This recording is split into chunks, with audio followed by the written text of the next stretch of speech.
O turismo ecológico não para de crescer no Brasil. Matas, praias, montanhas, não faltam opções. Mas você já ouviu falar em turismo geológico? São os passeios e viagens para conhecer vulcões, formações que datam aí da origem do nosso planeta, rochas, crateras abertas pela queda de meteoritos. E aqui no Rio tem muita coisa interessante para ver.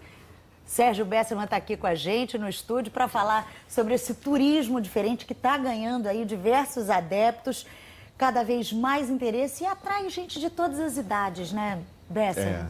Porque oferece uma perspectiva totalmente diferente. A gente sai do nosso tempinho e enxerga ali na natureza uma história de milhões de anos, dezenas de milhões de anos. Aí que a gente vê como a gente é pouco importante para a história do nosso planeta. E é até uma grande lição para o meio ambiente. Nós estamos estragando a natureza do nosso tempo. Mas a natureza, no tempo dela, de dezenas de milhões de anos, essa sobrevive. Quem tem um problema é a humanidade e a natureza da qual nós dependemos. Nós não somos deuses, o planeta tem sua própria história. Os dinossauros todos desapareceram, né, por causa de uma queda de meteorito, quem sabe a humanidade também. Quase todos, sobraram os perus, galinhas e famílias oligarcas da política brasileira. São dinossauros que resistem. Não tem meteorito se que adaptam a qualquer situação. E olha, muita gente nem imagina, mas aqui no estado do Rio, em Nova Iguaçu, na Baixada Fluminense, existe um vulcão inativo, claro, e num lugar que é um verdadeiro museu a céu aberto. Pegamos a Dutra em direção a Nova Iguaçu. Assim que chegamos, já dá para ver o gigantesco maciço do Mendanha, onde fica o Parque Municipal. Já na entrada aqui do parque, essa placa, dá uma olhada, avisa que este é o primeiro geoparque do estado do Rio de Janeiro. O motivo da criação do parque foi a existência aqui de rochas muito singulares, geradas durante um vulcanismo há 64 milhões de anos atrás.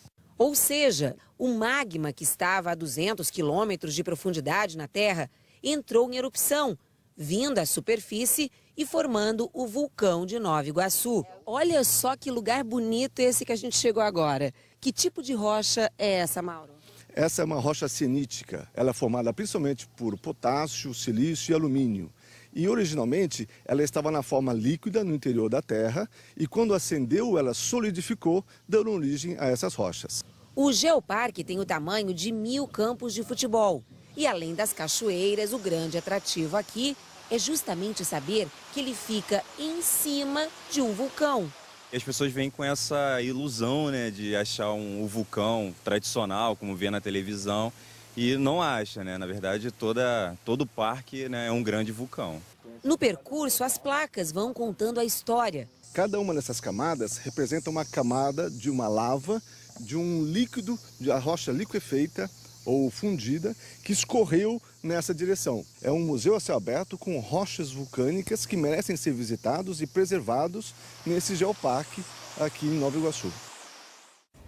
É muito bacana. O parque pode ser visitado de terça a domingo, das 8 da manhã até as 4 horas da tarde. A entrada é gratuita e quem quiser fazer uma visita guiada é só agendar pelo telefone 3765-3999.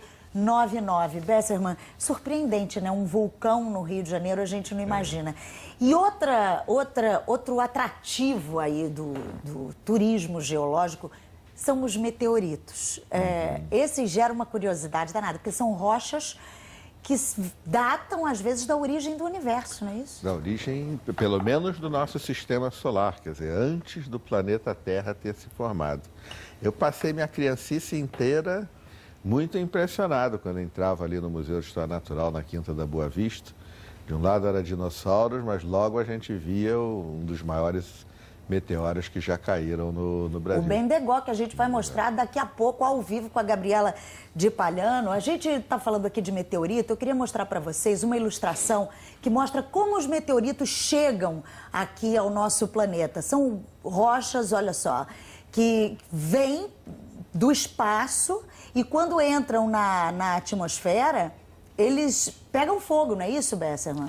Pegam fogo, dependendo do tamanho. A grande maioria incinera completamente, nem chega a cair no solo, mas alguns resistem. E eles têm variadas origens. Hoje a gente já sabe identificar se foi um pedaço de rocha que veio de Marte. A gente não precisa, pela composição da rocha. A gente não precisa ir a Marte para ter um pedaço de terra de Marte. A gente sabe que aquele meteoro veio de lá, ou veio da Lua, ou faz parte do cinturão de asteroides.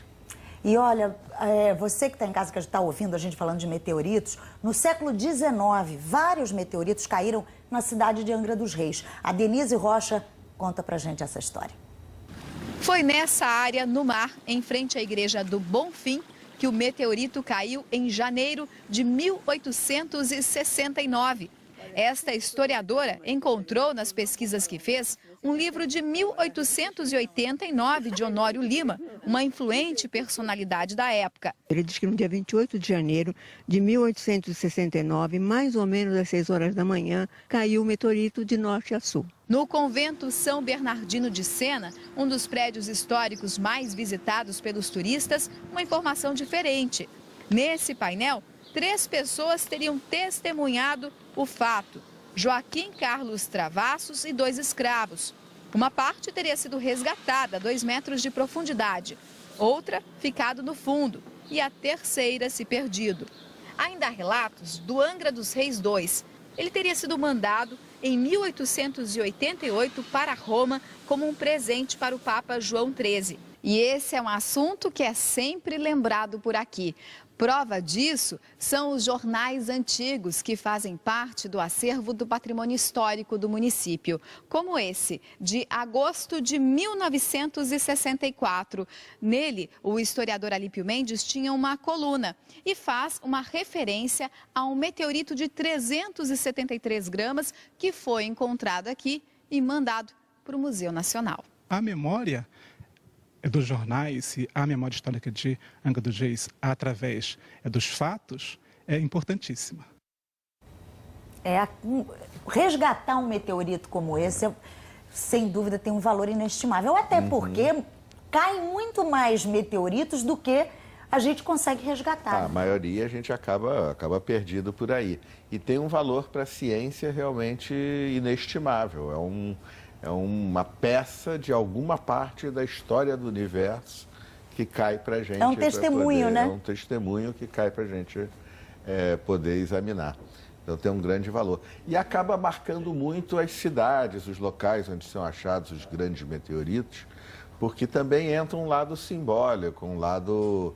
Enfim, aquela terra recebeu um presente dos céus. Né? E normalmente são batizados com o nome do lugar onde caíram, né? Como é o caso do Angra dos Reis, do Bendegó, que nós vamos ver daqui a pouquinho. Bessman, fica aqui que a gente já volta a esse papo interessantíssimo sobre os meteoritos. E olha, na nossa coluna de meio ambiente de hoje, nós estamos falando de turismo geológico. E o Museu Nacional da Quinta da Boa Vista abriga algumas preciosidades, entre elas o maior meteorito já encontrado no Brasil. Vamos falar com a Gabriela de Palhano. Oi, Gabriela, bom dia. São mais aí de 5 toneladas. A gente fica imaginando o tamanho do estrago causado por esse gigante de rocha de metal que está aí atrás de você. Quando ele caiu, deve ter causado um grande buraco aí, cerca de 20 metros, tremor lá no sertão da Bahia. O fato é que esse é o maior meteorito encontrado no Brasil e na primeira tentativa de trazê-lo para cá, ele acabou caindo no rio Bendegó, que é o rio que dá o nome ao meteorito. Eu vou conversar com a Maria Elizabeth, que é astrônoma e pode contar mais dessa aventura para a gente. Foram 100 anos para trazê-lo até aqui. Por que eles demoraram a decidir fazer uma nova tentativa? Bom, primeiro que não sabiam que meteorito era extraterrestre. E segundo, Dom Pedro, que soube da existência desse meteorito na Academia de Ciência em Paris. E assim que ele chegou no Rio, ele providenciou que fosse removido para aqui, o Rio de Janeiro. A gente tem foto dessa expedição aí com a bandeira do Brasil no Império. Foi difícil trazer.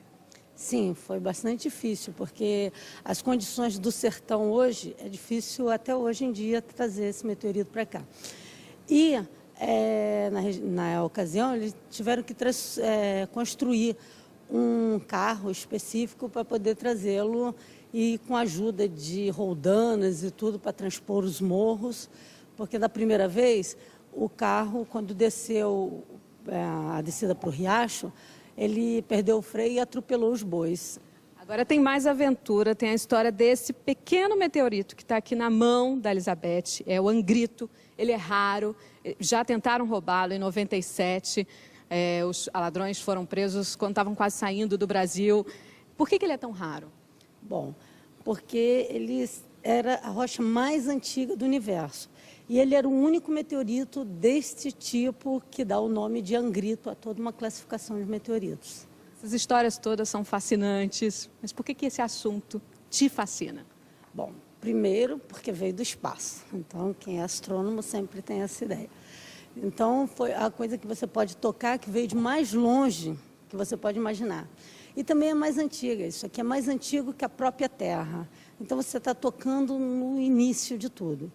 E a outra coisa é que eles trazem informações desde a origem do sistema solar, a origem da vida e extinções e tudo, a evolução. Olha aí, Ana Luísa está aqui na porta, na entrada do Museu Nacional. Ana Luísa. Obrigada, Gabriela. Agradeça, por favor, a Maria Elizabeth Zuccolotto, astrônoma aí do Departamento de Meteoritos do Museu Nacional. Bessa, é um assunto fascinante. Falta investimento na preservação, na divulgação da existência dessas riquezas no Brasil. Falta, como em ciência em geral. A gente viu a astrônoma mencionando o interesse de Dom Pedro II. Nós tivemos esse privilégio, um imperador que era muito interessado em ciência, que todos os nossos líderes políticos sejam, nós precisamos muito disso. E visitar no Museu Nacional, o mesmo impacto que a astrônoma tem quando vê o meteorito, nossas crianças têm também. Ir lá e conhecer essa história é um barato. Pois é, a gente tem umas imagens para mostrar para vocês, que a astrônoma Maria Elizabeth Zuccolotto, que você viu aí agora com a Gabriela de Palhano, ela esteve em Varriçá, isso tem cerca de 2 anos, no noroeste do estado, conversando com agricultores que encontraram, olha só, fragmentos de meteoritos no campo. E ela esteve lá comprando uma dessas pedras para trazer exatamente para o acervo do Museu Nacional. Agora, as pessoas que encontram essas preciosidades, às vezes não têm nem noção do valor que elas têm, né, Bessa? Mas do site do museu e da astrônoma tem uma série de dicas. De dicas que nós vamos dar já já. Para saber se é um meteorito ou não, né? Agora, aprender o valor dessas rochas, aprender o valor que tem, não só a natureza que a gente está acostumado a considerar, com as árvores, as montanhas, os rios. Isso também é educação, né, Bessa? E é fundamental. A educação é fundamental para enfrentar a crise ambiental, porque eles nos trazem informações também sobre o que aconteceu no planeta, para a gente poder prever o que vai acontecer com tudo aquilo que nós estamos fazendo. Bom, a gente podia continuar conversando, eu e você somos apaixonados por ciência, mas o nosso tempo é curto. Obrigada, Bessa, pela tua participação. Se você tem uma pedra e acha que ela pode ser um meteorito, entra lá no nosso site e tira a sua dúvida. Um gráfico, esse que o Besserman mencionou, vai te ajudar a fazer essa identificação. O endereço você conhece, é g1.com.br/RJ.